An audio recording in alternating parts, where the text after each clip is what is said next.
Queridas amigas y amigos de la Fraternidad del Santo Nombre, lectores del blog El Santo Nombre, seguidores del canal de YouTube, con alegría estamos nuevamente juntos en este intento de aportar algún punto de vista en los difíciles tiempos actuales.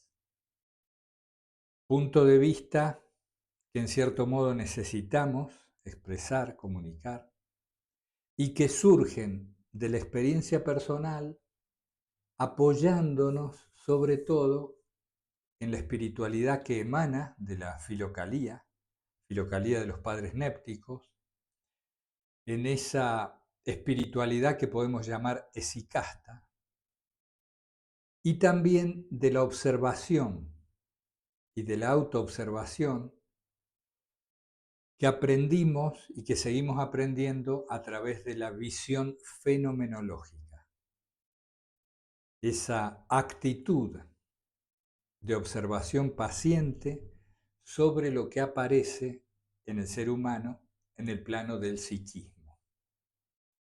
Así que más o menos desde ese campo es que tratamos de expresarnos y de comunicar estos contenidos. Antes que nada, buscamos la actitud orante, como siempre decimos. Actitud orante que implica un ponernos en la presencia de Dios,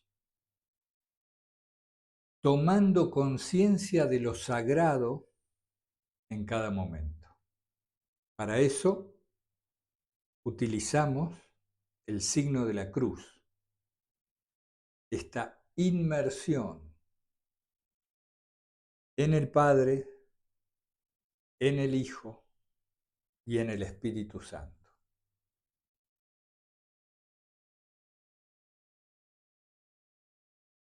Esta ubicación que llamamos en la presencia tiene que ver directamente con la conciencia de nosotros mismos. Estar conscientes de ser conscientes. Bien, dicho esto, vamos a algunos temitas que queremos comentar hoy. Continuando con esto de la inteligencia artificial, de que era una exteriorización del funcionamiento psicológico del ser humano y sobre todo del modo en que la mente construye conocimiento, lo que llamamos conocimiento, conceptos, categorizaciones, etc. Hablábamos de esto, hablábamos unos cuantos días atrás de la necesidad de volver o de mantenernos en lo esencial, en lo verdaderamente humano, y de que había que utilizar, claro, estas herramientas del mismo modo que utilizamos el ordenador o el móvil, y del mismo modo que en un momento se empezó a usar la lapicera, aquí en España le dicen el boli, la virome en otros países. Es decir, en el avance de la especie humana se van desarrollando herramientas. Y aquí lo importante es el uso que le damos a las mismas. Como decíamos creo el otro día, a un cuchillo lo podemos utilizar para cortar el pan o para lastimar a alguien. El problema no está en la herramienta, sino en el que la usa.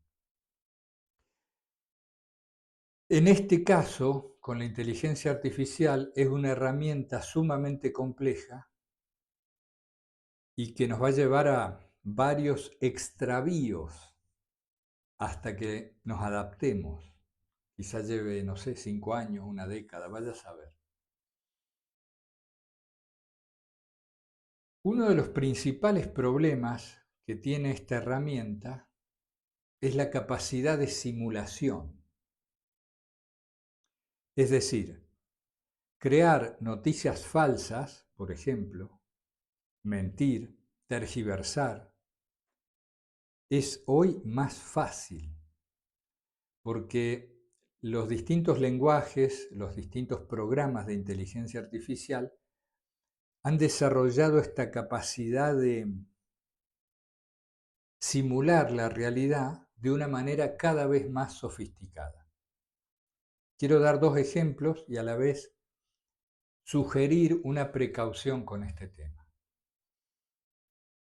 El otro día recibimos un envío de una persona de la fraternidad, muy querida, además amiga, que se nos mostraba un episodio en el cual, teóricamente, frente al Cristo Redentor de Río de Janeiro, más de 1000 drones iluminados formaban la imagen de la Virgen María.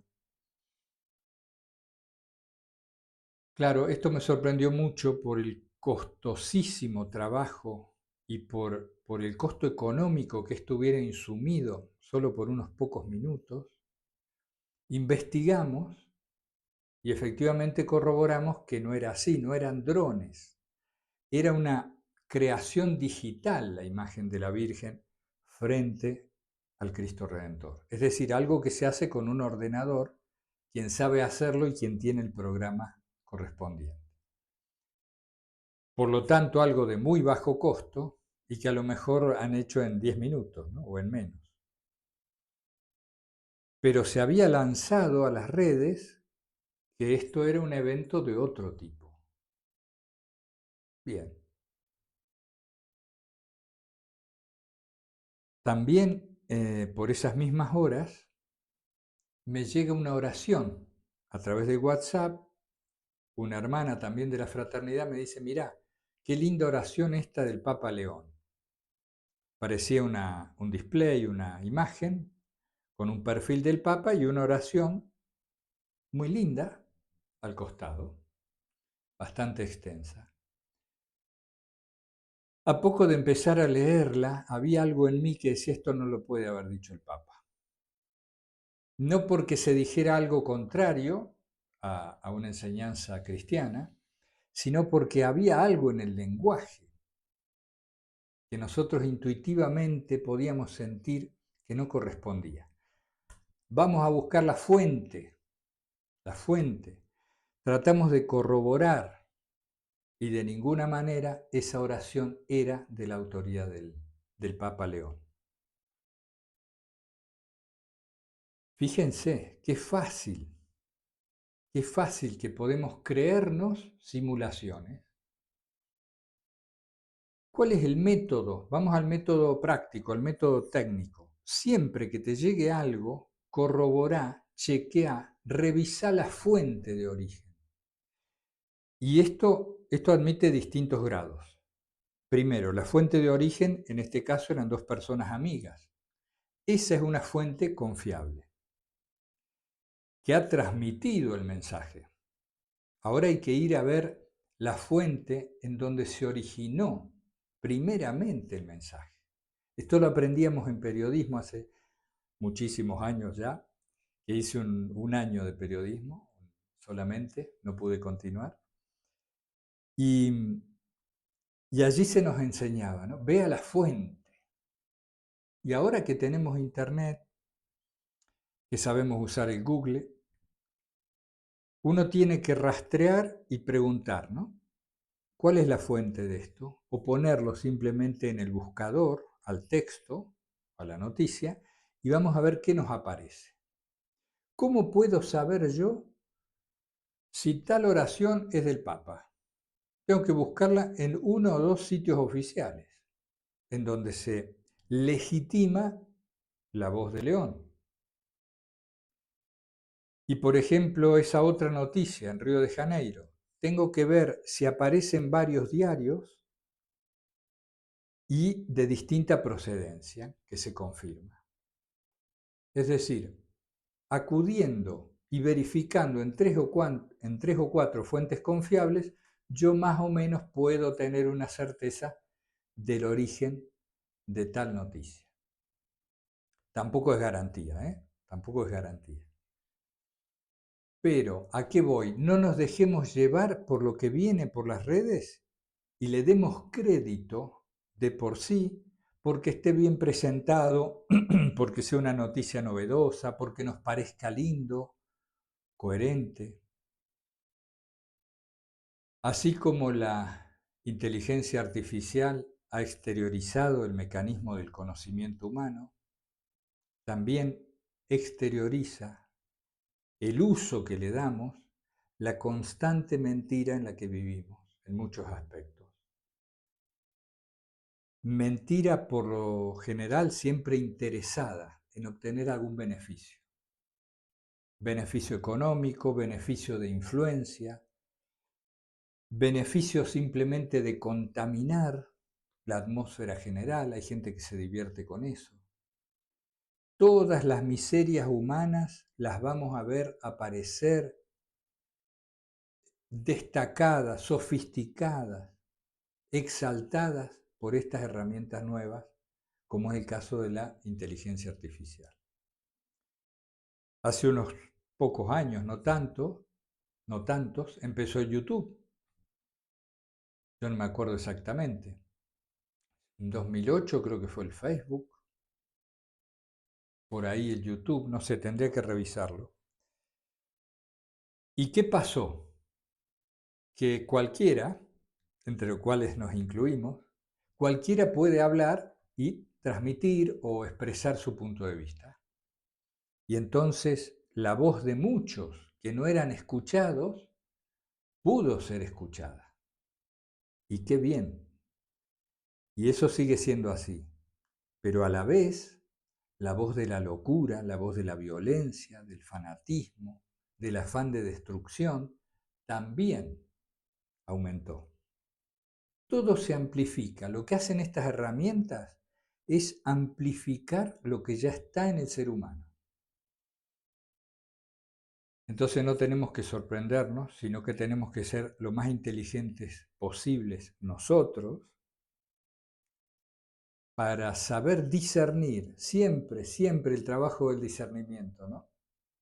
Desde antiguo, antes de que hubiera todas estas tecnologías, los padres hablaban de la necesidad de discernir. ¿Qué es discernir? Separar para poder comprender. ¿Mm?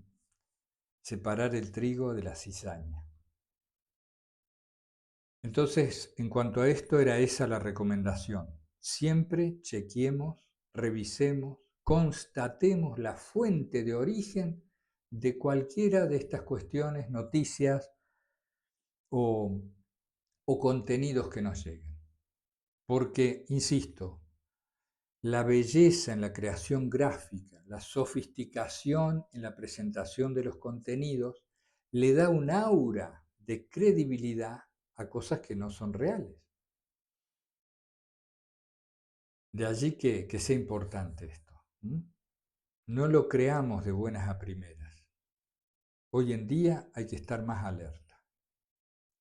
Y también volvamos al tema del ayuno mental, de esa cierta frugalidad o pequeña ascética que podemos ejercitar en cuanto a lo que dejamos que impacte en nosotros. Recordemos esto, todo impacto, todo estímulo, suscita asociaciones de pensamiento, alimenta la divagación. Si nos alimentamos en exceso, tanto físicamente y en este caso mentalmente, de información y de estímulos, esto va a ser muy difícil la tarea de la oración, va a ser difícil el vivir en la presencia del momento presente y me va a llevar a sensaciones que no quiero, derivadas de los estímulos que han llegado a mí. Nunca me canso de comentar, la gente de mi generación, es decir, la gente joven, estábamos acostumbrados a leer el diario, ¿no? Sobre todo, por lo menos en los ambientes en que yo me formé. Un hábito muy arraigado, que después hemos trasladado casi sin querer al espacio digital. Leemos los diarios digitales. A esto hay que ponerle medida. Si quieres hacerlo, ponle un horario. y no a cada rato. Y pregúntate para qué quieres tanta frecuencia en la visualización de estas aparentes noticias reales. Las más de las veces lo que buscamos es estimulación, es una cierta adrenalina, una cierta intensidad, la variabilidad que nos da la curiosidad. La curiosidad te va dando un alimento a nivel de la mente que es similar a cuando vas a un restaurante y te traen los bocaditos, ¿no? Para picar. Aquí en España se usa mucho eso, ¿no? El picar. Entonces vas probando distintos cositas pequeñitas. Con los diarios es igual. Si nos dejamos llevar por las noticias, por la curiosidad, vamos picando contenidos que nos van entreteniendo, teniendo entre la vida y la muerte, distraídos. Esto nos aleja del presente. ¿Por qué les decía esto de los diarios? Porque es sorprendente, no deja de sorprender, la dificultad para leer una noticia, mientras van apareciendo todo tipo de publicidades, por abajo en rectángulo, por el costado en lateral, una que baja. Yo desde, no sé, hace 2 años que a mí me quieren vender casas en los diarios, gente que ignora los recursos económicos de que uno dispone, ¿no? Son estos algoritmos, estos programas que automáticamente detectan en las conversaciones que tenemos en el móvil nuestros intereses o digamos nuestros aparentes intereses. Entonces, como uno andaba buscando casa para alquilar y en las conversaciones se trataba también a veces este tema, todo el tiempo me venden casas en Punta Cana, en el Caribe, en los Pirineos. Y esto lo hacen los programas automáticos. Esto no es una conspiración, esto es simplemente la exteriorización del afán de lucro, la ambición humana, que ha diseñado estos microprogramas dentro de otros, por ejemplo, dentro de los móviles, que van seleccionando los intereses del usuario para venderle con más eficacia. Les digo, es una época muy interesante desde un punto de vista y muy difícil desde otro. Tenemos que estar cada vez más alertas y vigilantes para poder discernir, aunque confiados. Confiados en la providencia y confiados en el interés que nos guía. ¿Cuál es? El crecimiento espiritual, la, la presencia de Dios en el cotidiano, la paz del corazón, no mucho más. Bien, este es un tema que quería mencionar para no extenderme tanto. Esto lo podemos vincular de alguna manera con nuestra coherencia de vida. Quiero decir, todo cada vez es más confuso. Los estímulos son cada vez más numerosos, más diversos, más esclavizantes. ¿Cuál puede ser nuestra respuesta? Una respuesta que nos sirva y que no sea reactiva, sino transformadora, integradora. La coherencia en la vida personal y cotidiana. Es decir, ¿qué hacemos con todo este lío?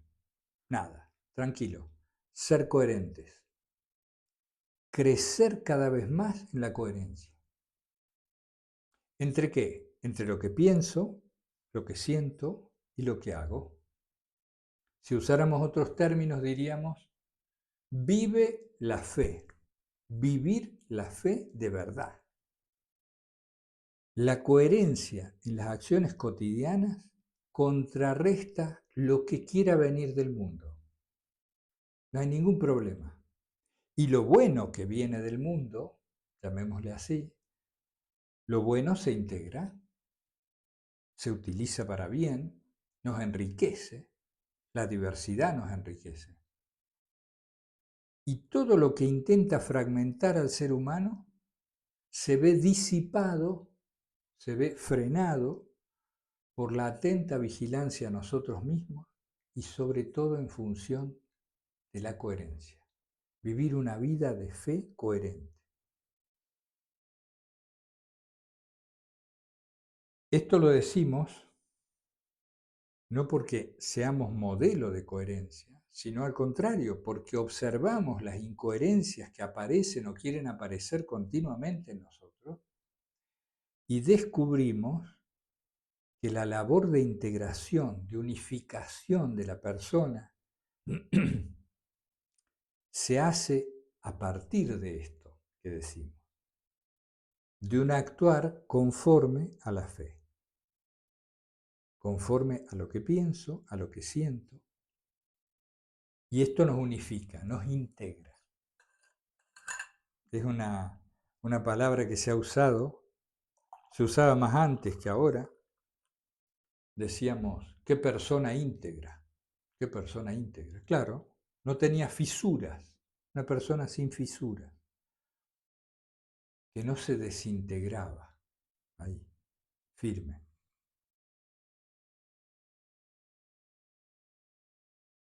¿Qué,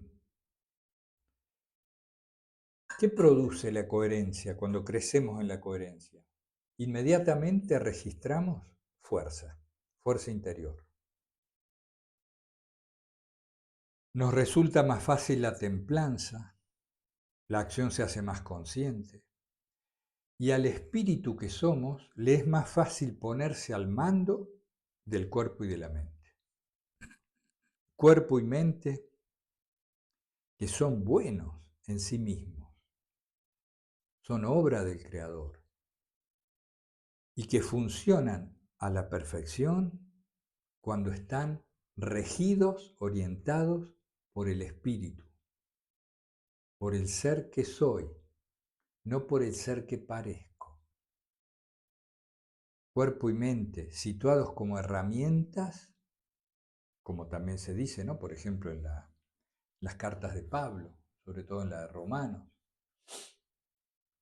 cuando son utilizados como herramientas, funcionan y nos maravillan de su perfección. Entonces, avanzando un poquito más, vamos en los 23 minutos.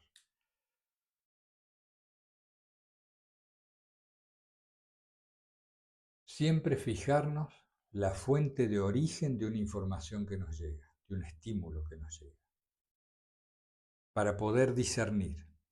A la vez, ayunar lo más que podamos, limitar, restringir nuestra exposición a innumerables impactos de todo tipo, por lo general guiados por una ambición sin freno, que busca tomarnos, esclavizarnos, para que compre, para que lea, para que mire, para que haga, para que sea yo instrumento de esas otras ambiciones,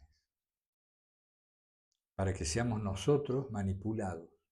Y suelo insistir, yo no creo hasta ahora en una conspiración inteligente, donde hay 20 poderosos que se sientan en una mesa, como podrían decirme, bueno, el G20 o estas reuniones de negocios de alto nivel. Sí, se pueden poner de acuerdo en cuestiones de yo me voy a hacer cargo de este país, tú de este otro, yo por las tierras raras de allá, yo explotaré el petróleo de más acá, ¿no? Acuerdos como se han hecho siempre en los negocios. Pero creo que la situación actual que vivimos no es tanto el fruto de una conspiración inteligente, sino más bien el resultado de automatismos acumulados en nuestra especie, en el colectivo social. ¿Por qué digo esto? Porque si fueran inteligentes, los presuntos conspiradores no harían lo que hacen, que es destruir absolutamente el planeta, arruinar la propia vida de sus hijos, de sus nietos. Creo que es más bien automatismo. Si a los automatismos le sumas una ingente cantidad de recursos económicos, se produce un planeta caótico, una civilización caótica como la que estamos viviendo, caos y situación que seguramente se va a incrementar en los próximos tiempos, muy probablemente porque el amanecer llega cuando la noche es bien oscura. Si antes no anochece del todo, uno no toma conciencia de las cosas. Lo digo simplemente proyectando la experiencia de cada uno de nosotros. ¿Cuándo hemos producido cambios relevantes en nuestra vida? ¿O cuándo se han producido? ¿Cuándo hubo tomas de conciencia, transformaciones importantes en nosotros? Después de una gran crisis, después de enormes dificultades. ¿Por qué? Porque si no, no nos abrimos a lo nuevo. Somos duros de cesera y mucho más a veces de corazón. Entonces vienen las situaciones que nos desesperan, que nos agobian y que nos han llevado, por ejemplo, a la oración de Jesús. ¿Quién de nosotros llegó a la oración de Jesús o a la práctica esicasta o a los ejercicios de contemplación o a la lectio divina? ¿Quién llegó a estas cosas fruto de la alegría y de la felicidad y en la plenitud? Habrá alguna excepción, honrosa. Por lo general llegamos en el sufrimiento, en el dolor, en la desesperación, en la necesidad acuciante de encontrar a Dios, porque no lo hemos encontrado en las cosas donde lo buscábamos equivocadamente. Bien, entonces hablamos de eso, hablamos de la coherencia.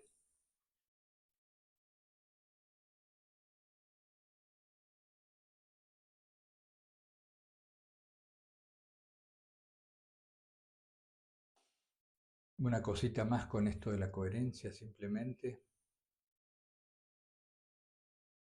Somos incoherentes, pero aspiramos a la coherencia. Y esa aspiración puede ser evaluada con amabilidad, con cariño, cada día antes de acostarse.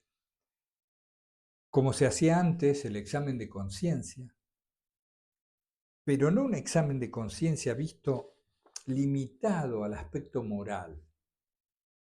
He sido un chico bueno, he sido un chico malo. Sino atendiendo más bien a esta integridad de la que hablamos, a esta búsqueda de la unificación. Tengo un propósito general en mi vida, que es la paz del corazón, el cultivo del espíritu, el vivir en la presencia. Y el método que solemos usar, al menos en los ámbitos en que nos movemos, es la práctica de la oración frecuente, la práctica de la oración continua, ojalá, y el ejercicio de la oración implícita también. El otro día hablábamos con una amiga, está la oración explícita, la que formulamos con los labios, la que formulamos con la inteligencia, la que dejamos que surja y escuchamos en el corazón, y está la oración implícita, que es esa que realizo en todo lo que hago, en cada movimiento. Cualquier actividad hecha consciente de la presencia de Dios que me rodea es oración. Por eso se puede llegar a vivir en oración. Bien, ahí les hice una ensalada de temas. Me queda uno más. A propósito de un texto que pusimos ayer en el blog, nos estamos cayendo, parece acá. Un texto que pusimos en el blog sobre el tema de la liturgia, sobre la importancia que tiene vivir las ceremonias del culto, vivir los sacramentos, de verdad. ¿Y qué es vivirlos de verdad? Nuevamente siempre llegamos al mismo punto, vivirlos con conciencia. ¿Qué quiere decir estar en un sacramento con conciencia? Primero, estar yo allí presente totalmente o lo más que pueda inmerso en el misterio. Si estoy en misa, me entrego a ello. Pero también hay muchos temas que se desprenden de esto, porque nos resulta muy difícil vivir el sacramento cuando la liturgia se ha mecanizado, se ha automatizado. Por eso el oficiante, la actitud del oficiante es muy importante. Esto lo comentamos siempre en nuestras amistades, con nuestros conocidos, que te dicen cosas como, el otro día fui a una misa, ahí voy a tratar de ir lo más que pueda, aunque quede lejos. ¿Y por qué? ¿Qué había? Si la misa tiene un texto, tiene un procedimiento. No, es que ese cura, ¿qué? ¿La homilía? No.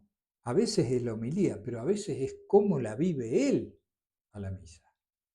Y ahí tenemos uno de los más serios problemas actualmente en la iglesia.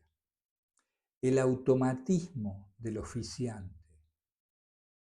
Hay honrosas excepciones, pero estamos hablando en general. Y este automatismo es grave en cuanto a que nos maleduca en nuestra relación con lo sagrado, con lo divino.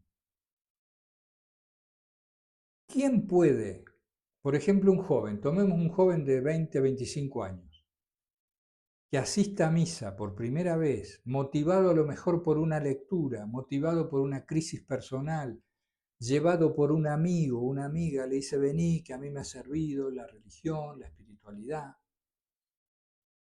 ¿Quién yendo a una de estas misas automáticas, simplemente funcionales, como si se despachara la misa, ¿no? ¿Vieron lo que es un despacho, el mostrador? Un arroz, fideos, sí, como no, son 20, chao. Este tipo de misas destruye la fe, destruye la posibilidad de la fe del que llega por primera vez también. Pero ¿cómo se va a sumar? En este escrito comentábamos también que gran parte de la automatización, la mecanización de la liturgia, de los sacramentos, como si fuera cuando se dio la revolución industrial, ¿no? Se empezaron a producir productos en gran escala. Eso es la automatización. Se hizo en serie. Ya no lo hacemos artesanal, lo hacemos en serie. Producimos miles y miles de productos. Los sacramentos caen en lo mismo. Que hay 5 bautismos, ¿no? Bla, bla, bla, bla, pasa, va, el bautismo. Ahí no se enteró nadie, no se enteró nadie, ni los padres, no se enteró el cura, no se enteró el bebé. A lo mejor supongo que él sí, si recibe la gracia, ¿no? Pero las confirmaciones, las comuniones, pero sobre todo la Eucaristía automatizada, nos está mostrando la pérdida del espíritu. Es decir, en una época la institución era el contenedor, el reservorio, la vasija que contenía el espíritu vivo de Pentecostés. Poco a poco eso se fue perdiendo, más allá de que aquí o allá aparezca, ¿no? Siempre aparece un San Francisco, un santo o una santa que con su fervor, con su coherencia, con su fe profunda, logra reverdecer el árbol que se va secando. No, hoy que tenemos un nuevo pontífice también, que estamos más metidos en estos temas, es interesante comentarlo. Necesitamos liturgias que tengan silencio, más silencio o algo de silencio. ¿Cómo puede ser que se comulgue se haga un silencio a veces de 10 segundos y se siga adelante. O que entre una lectura y otra los domingos no haya casi pausa para respirar. Que la recitación de las respuestas de los fieles sea tan rutinaria. Se vació, el espíritu se fue por las ventanas, se coló, vaya a saber por dónde. Pero el espíritu sopla siempre y donde quiere, no lo ves venir, no sabes a dónde va. Y entonces renace ese espíritu en distintas comunidades, en distintas espiritualidades, en todo el mundo. Pero claro, se nos está yendo de las iglesias. Bueno, ¿será que esto es necesario para que ocurra un reverdecer de la savia que fue sembrada por Jesús al inicio, en los inicios? ¿Qué podemos hacer nosotros? Que no tenemos ninguna influencia, digo nosotros, ¿no? Las personas de a pie, como se suele decir. En el ámbito pequeñísimo de nuestra fraternidad podemos hacer que nuestras oraciones sean coherentes con esto que decimos. No apresurarnos, tener silencios, leer con tranquilidad los textos, tampoco inundarnos de tantas palabras, recordar la esencia de nuestras oraciones, que es la oración de Jesús, por ejemplo, en los oficios breves, no atiborrarnos de muchas palabras, porque las palabras nos llevan a la mente. Está bien, ayuda muchísimo una lectura, claro, no solo de los evangelios, de un salmo, sino también la lectura espiritual del final. Pero no exageremos esto. Está buenísimo que podamos nosotros en nuestros pequeños momentos de oración ser coherentes con esta búsqueda del silencio, del recogimiento y de la profundidad. Cuando hay mucha abundancia de palabras, es muy difícil mantener la profundidad. Es muy difícil, es parte del funcionamiento de las personas. Nuestras oraciones son magníficas y creo que están muy vivas. Parte de esta vida que las alienta es la impronta, la fe, la devoción de cada coordinador y de los participantes. Pero para que no nos pase lo mismo, está bueno estar atento a estas cosas. Bueno, eso es algo que podemos hacer quienes nos sentimos parte de este pequeño grupo de gente que se reúne para orar. Eso es al final básicamente la fraternidad del Santo Nombre. Y otra cosa que podemos hacer, si vos participás en una parroquia, trata de comentar esto con otros con los que compartes las liturgias y háblenlo con el cura, háblenlo con el sacerdote. Algunos se van a reír cuando yo digo esto y está bien, porque me van a decir, ¿qué? ¿Hablarlo con el cura? Pero vos no lo conocés. Está bien, hay gente difícil, hay gente más permeable. Yo creo que hay muchos sacerdotes que tienen el entendimiento y la apertura de corazón, si viene gente de su propia parroquia a hablar bien con él, lo invitan a un cafecito, un mate, una cervecita, no sé, y le dicen, padre, ¿qué le parece si usted habla más lento en la misa? Nos pasa esto. ¿Qué pasa si hacemos un poco más de silencio? Una de las cosas que puede comentar el cura, porque esto me lo han dicho sacerdotes, es que se han ido transformando en funcionarios. ¿Por qué? Porque claro, hay tan pocos para tantas parroquias que van corriendo y en un día a veces dan 5 misas, 7 los domingos.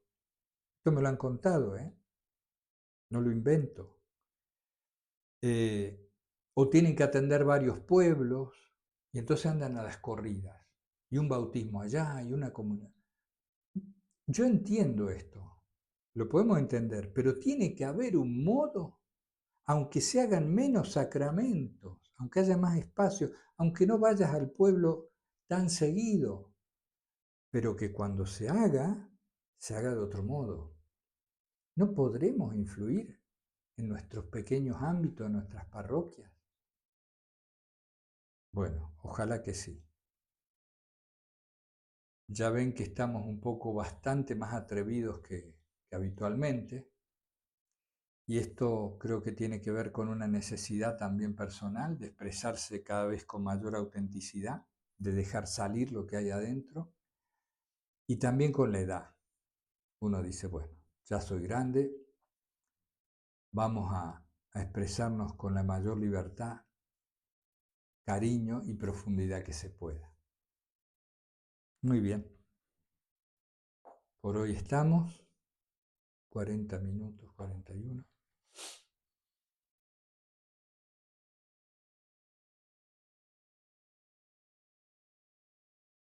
¿Qué puedo decirles?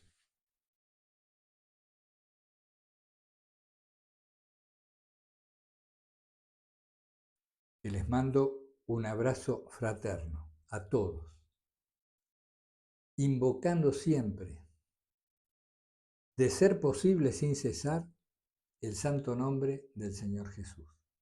Hasta pronto.